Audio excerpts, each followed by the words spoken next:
এই বর্ষাকালে আমাদের বাড়িতে নানান রকম পোকামাকড়ের উপদ্রব প্রচণ্ড পরিমাণে বেড়ে যায়। মশা, মাছি, আরশোলা, পিঁপড়ে, টিকটিকি, ইঁদুর সব ধরনের পোকামাকড় আমাদের বাড়িতে এই বর্ষাকালে ঢুকে আসে।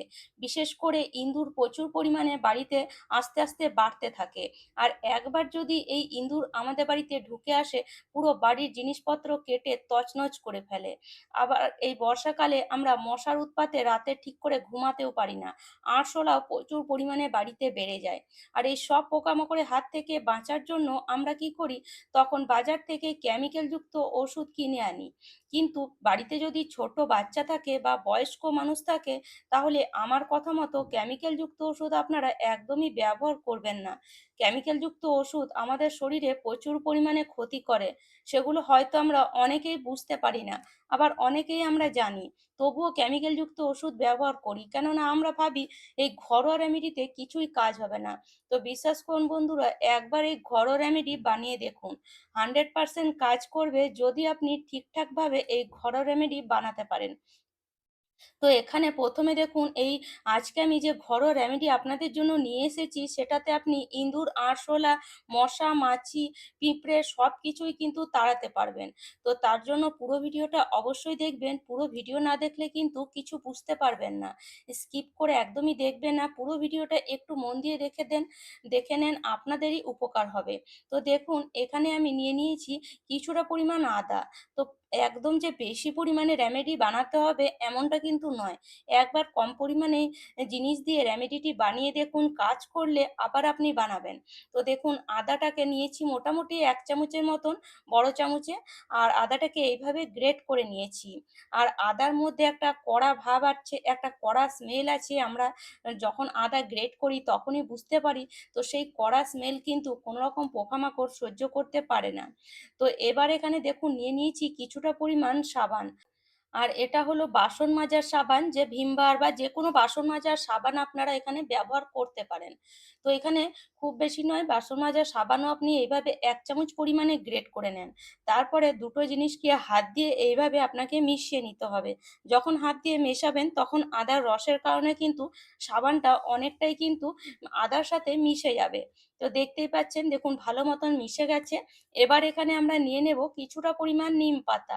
আর এই নিম পাতা আমি শুকিয়ে রেখেছি। তো শুকনো নিম পাতা যদি আপনি ব্যবহার করেন, তাহলে আমি বলব যে আপনারা আবার শুকিয়ে রাখবেন।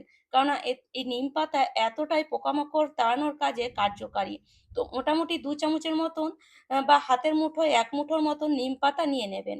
শুকনো নিম পাতা যদি না পান, তাহলে কাঁচা নিম পাতাকে একটু থ্যাতো করে এর মধ্যে দিয়ে দিতে পারেন। এবার দেখুন, এখানে আমি নিয়ে নিয়েছি ন্যাপথলিন। এটা কপুর নয়, এটা হলো ন্যাপথলিন। কপুর আর ন্যাপথলিনের মধ্যে অনেক পার্থক্য আছে। সেজন্য কপুর নয়, এটা ন্যাপথলিন নেবেন। তো ন্যাপথলিনের যে স্মেল, সেটা কিন্তু কোনো রকম পোকামাকড় একদমই সহ্য করতে পারে না। সেজন্য অনেকেই কাপড়ের মধ্যে ন্যাপথলিন দিয়ে রাখে, নতুন কাপড়ের মধ্যে। এবারে ন্যাপথলিনটাকে খুব ভালো করে প্রথমে গুঁড়ো করে নিতে হবে। তারপরে সব জিনিসগুলোকে এইভাবে হাত দিয়ে ভালো করে মিশিয়ে নিতে হবে। দেখতে পাচ্ছেন আমি কিভাবে মেশাচ্ছি। এভাবে হাত দিয়ে মিশিয়ে নেবেন। এর মধ্যে কোনো কিন্তু মানে ক্ষতিকর জিনিস নয়। পরে আপনি হাতটা ভালো করে ধুয়ে নিতে পারেন। তো ভালো করে মিশিয়ে নিয়েছি দেখুন। মিশিয়ে নেওয়ার পরে এবার এটাকে আমরা ০.৫ ঘন্টা মতন রেস্টে রেখে দেব। ০.৫ ঘন্টা পর এবার এখানে নিয়ে নিয়েছি একটা এমন জায়গা, যেটা আমরা কোনো খাবার কাজে ব্যবহার করি না। তো দুটো জায়গায় আপনারা খাবার কাজে ব্যবহার করেন না, সেরকমই জায়গা নেবেন। তো এখানে আমি একটা প্লেট ব্যবহার করেছি। আপনারা একটা প্লাস্টিকের যেকোনো বাটি ব্যবহার করতে পারেন। বা এই যে এখানে আমি একটা স্টিলের বাটি ব্যবহার করেছি, এখানে আপনারা প্লাস্টিকের বাটি ব্যবহার করতে পারেন।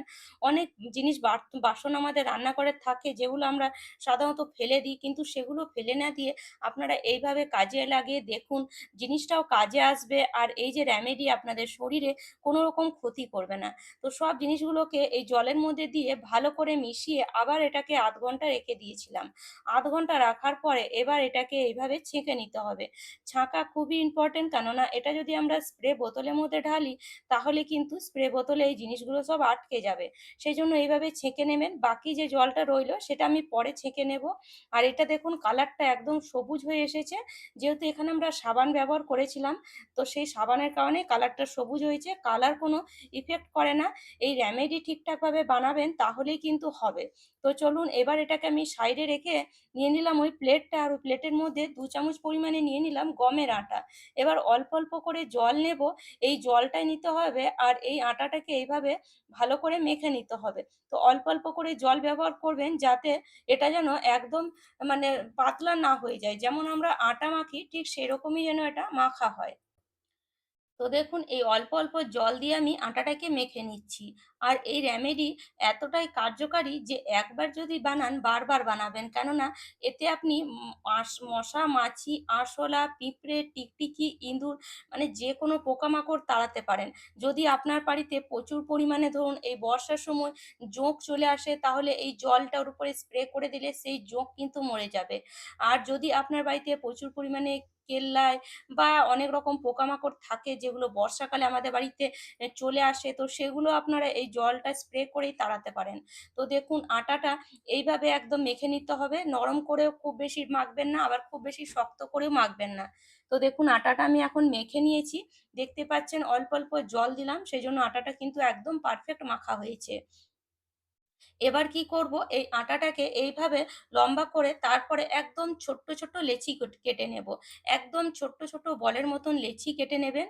আর এরকম ছোট, ছোট বলের মতন লেচি কাটার পরে এবার এখানে আমরা এই আটার উপরে আরেকটা এমন জিনিস দেব, যার কারণে কিন্তু আমাদের বাড়িতে সব ধরনের পোকামাকড় পালিয়ে যেতে বাধ্য হবে। তো দেখুন একদম ছোট্ট, ছোট খুব বেশি বড় করবেন না। তো এরকম ছোট, ছোট লেচি আপনাকে কেটে নিতে হবে। তো দেখুন এরকম ছোট, ছোট লেচি কেটে নিয়েছি। এবার আমরা এর উপরে দিয়ে দেব ১ চামচ পরিমাণে চিনি।